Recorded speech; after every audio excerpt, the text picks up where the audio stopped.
صدارتی نظام کیا ہے؟ کیا یہ بھی ایک جمہوری نظام ہے؟ کیا صدارتی نظام ون مین شو ہوتا ہے، یعنی تمام پاور صدر کے پاس ہوتی ہیں؟ کیا پریزیڈینشل سسٹم میں صدر کو ہٹایا جا سکتا ہے؟ صدارتی نظام کی بنیادی طور پر کون سی دو اقسام ہیں؟ صدارتی نظام کے فائدے اور نقصان کیا کیا ہیں؟ کیا صدارتی نظام میں پارلیمنٹ ہوتی ہے؟ اگر ہاں تو کیا اس کے پاس پاورز بھی ہوتی ہیں یا یہ صرف شو شاہی کے لیے ہوتی ہے؟ ان تمام سوالوں کے جواب اور صدارتی نظام سے متعلق اور بہت سی باتیں جانیں اس ویڈیو میں۔ تو کرتے ہیں شروع۔ ویورز، سب سے پہلے تو یہ جان لیں کہ صدارتی نظام بھی ایک جمہوری نظام ہی ہے۔ پاکستان میں صدارتی نظام ہونا چاہیے یا نہیں، آج کل لوگ اس بحث میں پڑے ہوئے ہیں، مگر زیادہ تر کو یہ پتہ ہی نہیں کہ یہ ہے کیا۔ لوگ سمجھ رہے ہیں کہ صدارتی نظام ڈکٹیٹرشپ یا آمریت کا نام ہے، جبکہ ایسا بالکل نہیں ہے۔ اصل میں صدارتی نظام میں صدر حکومت ایگزیکٹو یعنی انتظامیہ کا ہیڈ ہوتا ہے اور اس کا تعلق پارلیمنٹ سے نہیں ہوتا۔ اسے نہ تو پارلیمنٹ منتخب کرتی ہے اور نہ ہی اس کو ہٹانے کے لیے پارلیمنٹ میں موشن آف نو کانفیڈنس یعنی تحریک عدم اعتماد لائی جا سکتی ہے۔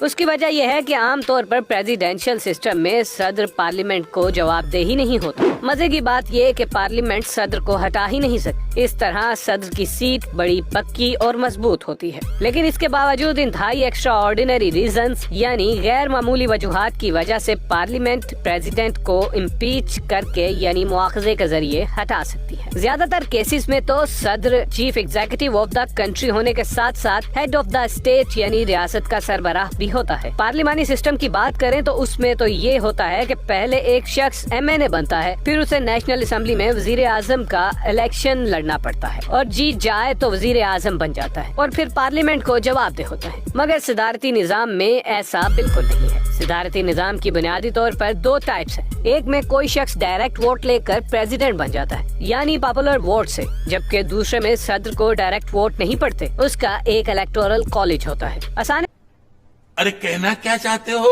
الفاظ میں یوں سمجھ لیں کہ ہر صدارتی امیدوار کے یا اس کی پارٹی کے نمائندوں کو ووٹ پڑتے ہیں، جس کے زیادہ نمائندے جیت گئے وہ کینڈیڈیٹ پریزیڈنٹ بن جاتا ہے۔ اسے کہتے ہیں الیکٹورل ووٹ سے صدر کا منتخب ہونا۔ اور یہ بھی ضروری نہیں جس شخص کو زیادہ پاپولر ووٹ ملے وہی صدر بنے، بلکہ صدر بننے کے لیے زیادہ الیکٹورل ووٹس لینے ہوتے ہیں۔ مثال کے طور پر امریکہ کے پچھلے الیکشن میں زیادہ پاپولر ووٹ ڈونلڈ ٹرمپ کو ملے، مگر ان کو ملنے والے الیکٹورل ووٹس کی تعداد جو بائیڈن سے کم تھی، اس لیے جو بائیڈن امریکہ کے صدر منتخب ہو گئے۔ یہ تو تھے پریزیڈینشل سسٹم میں صدر کے الیکٹ ہونے کے دو بنیادی طریقے۔ اور اب بات پریزیڈینشل سسٹم کے فائدوں کی۔ اس نظام میں صدر کے پاس بھرپور اختیارات ہوتے ہیں، وہ پارلیمنٹ کو جواب دہ نہیں ہوتا۔ بہت زیادہ پاورز ہونے کی وجہ سے صدر کی مجبوریاں نہیں ہوتی، وہ بہترین گورننس کر سکتا ہے، اس کی کرسی خطرے میں نہیں ہوتی، اس لیے کوئی اسے بلیک میل نہیں کر سکتا۔ البتہ پریزیڈنسی اور پارلیمنٹ ایک دوسرے پر چیک رکھ سکتی ہے، جو کہ بہت اچھی بات ہے۔ اس سے طاقت کا غلط استعمال نہیں ہوتا، صدر کے سر پر ہٹائے جانے کی تلوار نہیں لٹک رہی ہوتی، اس لیے وہ زیادہ بہتر پرفارم کر سکتا ہے۔ اس نظام میں صدر کو اپنے وزیر اور حکومت کے دیگر لوگ اپوائنٹ کرنے کا مکمل اختیار ہوتا ہے۔ وہ اپنی پارٹی کے باہر سے بھی وزیر لے سکتا ہے اور جب چاہے انہیں ہٹا بھی سکتا ہے،